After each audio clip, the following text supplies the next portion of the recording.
Salam sejahtera bagi kita semua. Khotbah kali ini diperuntukkan bagi warga Gemim yang akan melayani dalam ibadah Paskah yang kedua. Bacaan kita saat ini diambil dari kitab 1 Korintus pasal 15 ayat 12 sampai ayat yang ke-15. Sebelum kita membaca bagian Alkitab ini, mari kita berdoa. Ya Bapa, inilah kami anak-anak-Mu. Kami muliakan nama-Mu sebab Engkau Allah yang maha baik. Saat ini kami mau mendalami kebenaran kitab suci-Mu. Tuntun kami semua dengan kuasa-Mu. Di dalam nama Tuhan Yesus kami berdoa. Amin. Bapak Ibu Saudara sekalian, mari kita siapkan pembacaan Alkitab saat ini. 1 Korintus pasal 15 ayat 12 sampai ayat yang ke-15. Saya akan bacakan bagi kita semua. Kebangkitan kita. Jadi bila mana kami beritakan bahwa Kristus dibangkitkan dari antara orang mati, bagaimana mungkin ada di antara kamu yang mengatakan bahwa tidak ada kebangkitan orang mati? Kalau tidak ada kebangkitan orang mati, maka Kristus juga tidak dibangkitkan. Tetapi andai kata Kristus tidak dibangkitkan, maka sia-sialah pemberitaan kami dan sia-sialah juga kepercayaan kamu. Lebih daripada itu kami ternyata berdusta terhadap Allah, karena tentang Dia kami katakan bahwa Ia telah membangkitkan Kristus, padahal Ia tidak membangkitkannya. Kalau andai kata benar bahwa orang mati tidak dibangkitkan. Sampai di sini Bapak Ibu batas pembacaan Alkitab. Salam sejahtera bagi kita semua. Saudara, saat ini kita sedang memperingati peristiwa kebangkitan Yesus Kristus yang kita kenal dengan istilah Paskah. Nah, apa sesungguhnya Paskah itu? Paskah itu kalau kita menggali sejarah, ternyata di dalam Alkitab ada dua jenis Paskah. Yang pertama Paskah orang Yahudi, memperingati peristiwa pembebasan bangsa Israel oleh Allah melalui Musa dan Harun dari perbudakan di tanah Mesir. Jadi, Paskah yang kita baca dalam kitab Perjanjian Baru ketika Yesus dan murid-muridnya merayakan Paskah di Yerusalem, itu adalah Paskah Yahudi. Kemudian yang kedua, Paskah Kristen. Paskah yang dirayakan oleh umat yang beragama Kristen, itu adalah sebuah peringatan atas peristiwa kebangkitan Yesus Kristus Tuhan kita. Paskah merupakan perayaan peringatan kemenangan Yesus Kristus atas kuasa dosa dan maut. Di tangan Yesus dosa dikalahkan, di tangan Yesus maut ditaklukkan. Nah, inilah peristiwa besar yang diperingati oleh orang Kristen melalui perayaan Paskah. Berita Paskah diberitakan oleh Paulus di kota Korintus.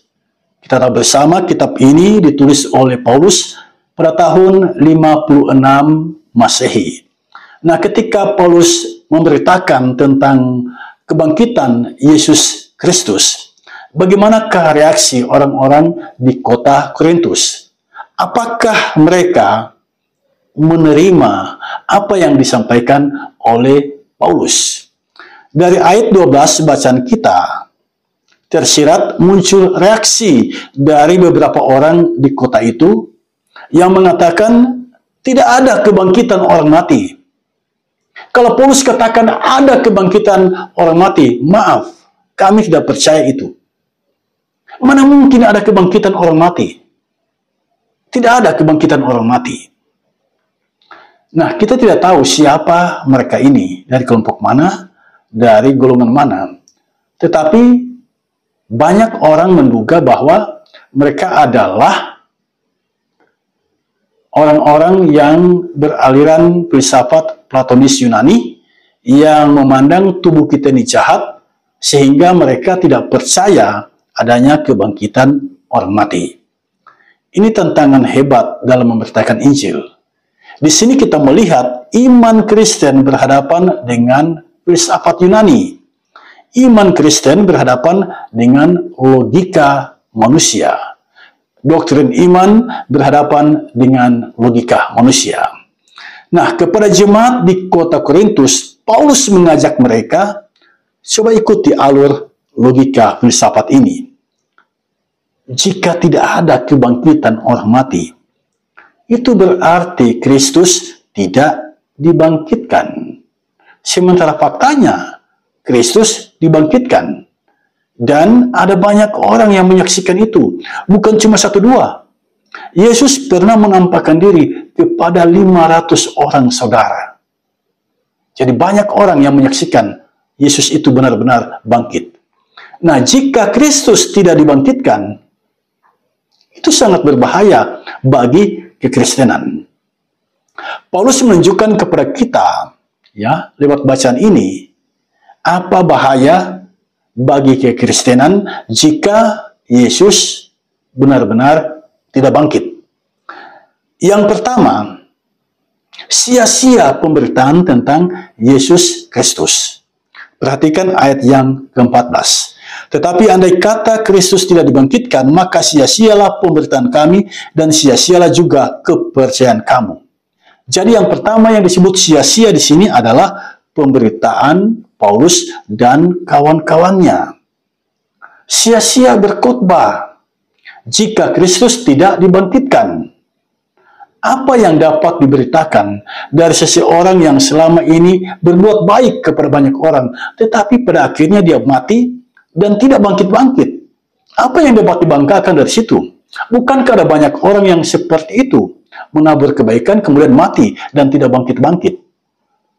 Jadi kalau Yesus Kristus tidak dibangkitkan, maka pemberitaan tentang Yesus sia-sia. Itu yang pertama. Yang kedua yang sia-sia adalah kepercayaan atau iman jemaat. Mengapa sia-sia? Jawabannya sederhana. Untuk apa beriman kepada orang mati? Kalau Yesus tidak bangkit, berarti Yesus mayat. Yesus benar-benar mati dan tidak bangkit-bangkit. Untuk apa beriman pada mayat?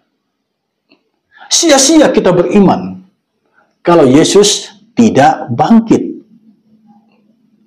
Untuk apa beriman kepada orang yang tidak dapat menyelamatkan nyawanya?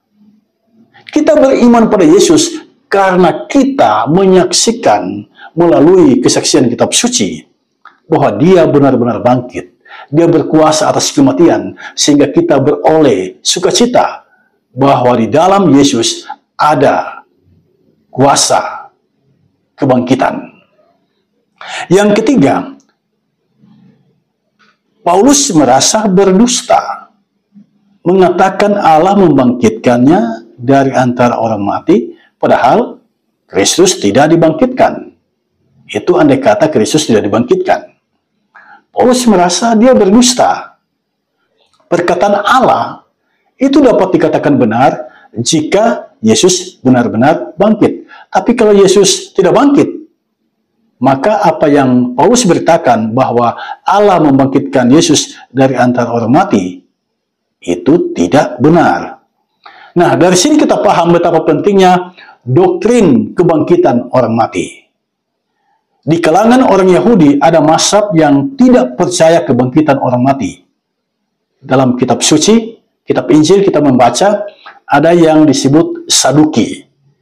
Nah, orang-orang Saduki tidak percaya kehidupan setelah kematian. Dan bukan cuma itu, mereka juga tidak percaya kebangkitan orang mati, alam roh, atau malaikat. Mereka menaruh perhatian pada ritual dan ibadah di bait suci. Karena itu pengaruh orang Saduki itu sangat kuat. Lain halnya dengan orang Farisi. Orang Farisi sangat percaya kepada kebangkitan orang mati. Nah, kita tahu siapa Paulus. Paulus adalah orang Farisi. Itu berarti Paulus sangat percaya pada kebangkitan orang mati dan itu yang diajarkan. Keyakinan ini dijadikannya dasar dalam memahami tentang kebangkitan Yesus Kristus. Saudara sekalian, tema khotbah saat ini, andai kata Kristus tidak dibangkitkan, maka sia-sialah pemberitaan kami dan kepercayaan kamu. Tema ini ditarik dari ayat 14 bacaan kita. Dari tema ini, apa pesan yang terkandung di dalamnya? Saya mencatat beberapa hal. Yang pertama, sentral pengajaran Kristen adalah Yesus Kristus yang lahir, mati, bangkit, dan naik ke surga. Kebangkitan Yesus Kristus merupakan doktrin yang sangat penting. Seluruh pemberitaan Injil Yesus Kristus berpusat pada kebangkitannya. Hal ini penting menjadi kesadaran kita. Yesus Kristus yang kita beritakan mengalami kematian dan juga mengalami kebangkitan. Itu yang pertama. Yang kedua, Paulus merasa pemberitaannya tidak berguna jika Kristus tidak dibangkitkan. Untuk apa saya berlelah-lelah? Untuk apa saya membuang waktu banyak? Untuk apa saya menghadapi tantangan dan kesulitan-kesulitan memberitakan Injil jika Kristus tidak dibangkitkan? Ini Paulus mau mengatakan, saya berani mengambil segala resiko, menghadapi banyak tantangan, karena saya yakin Yesus bangkit. Yang ketiga, Paulus menegaskan iman jemaat sia-sia. Percuma jika Yesus tidak dibangkitkan. Percuma beriman. Beriman kepada Yesus jika dia tidak bangkit. Saudara, sampai di sini kita mengerti, di sini Paulus sedang membela dasar iman Kristen. Lalu bagaimana dengan kita? Dari ulasan kebenaran firman Tuhan ini, kita belajar satu hal, bahwa keyakinan iman, bahwa Yesus Kristus telah mati dan bangkit, harus tetap kita jaga dan pelihara sampai kapanpun. Sebab sejak dulu, ada banyak ajaran sesat yang menyerang doktrin ini. Doketisme misalnya, mereka tidak percaya Yesus mati dan bangkit. Bagi mereka, Yesus itu tetap hidup. Dia tidak pernah mati. Itu doketisme yang bertumbuh subur pada abad pertama dan kedua Masehi. Kemudian abad ke-7 muncul ajaran Yesus tidak mati dan bangkit, tetapi dia diangkat oleh Allah. Itu semua penyesatan, ajaran yang bertentangan dengan ajaran iman kita. Nah, kepercayaan Kristen, Yesus mati dan bangkit. Yesus benar-benar mati dan bangkit. Mengapa dia mati dan bangkit? Sebab itulah kehendak Allah. Yesus berulang kali mengatakan, dia akan menanggung banyak penderitaan, dibunuh dan bangkit pada hari yang ketiga. Jadi Yesus sudah menubuatkan itu, bahwa dia akan menanggung penderitaan, dibunuh, dan bangkit pada hari yang ketiga. Jadi mengapa Yesus bangkit? Karena itulah yang dikehendaki oleh Allah. Karena itulah rencana Allah. Itulah rancangan Allah. Menanggung penderitaan, ditolak, dibunuh, dan bangkit pada hari yang ketiga. Dari fakta kebangkitan Yesus Kristus ini, apa maknanya bagi kita?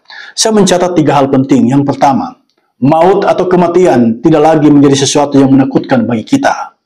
Sebab kita percaya di dalam Yesus ada kuasa kebangkitan. Yang kedua, kita memiliki Allah yang hebat, yang mengalahkan kematian dengan kebangkitannya. Jika kita memiliki Allah yang hebat, Allah yang maha kuasa, mari kita percayakan hidup kita dituntun oleh kuasanya. Yang ketiga, Yesus bangkit. Kita juga harus bangkit. Bangkit dari keterpurukan hidup. Bangkit dari kekecewaan. Bangkit dari patah hati. Bangkit dari penderitaan hidup. Bangkit dari kesedihan. Bangkit dari rasa kehilangan. bangkit dari segala problematika hidup. Kita harus bangkit karena kita beriman kepada Yesus yang telah bangkit dan hidup untuk selama-lamanya. Selamat merayakan Paskah Yesus Kristus. Yesus Kristus bangkit, engkau juga harus bangkit. Amin.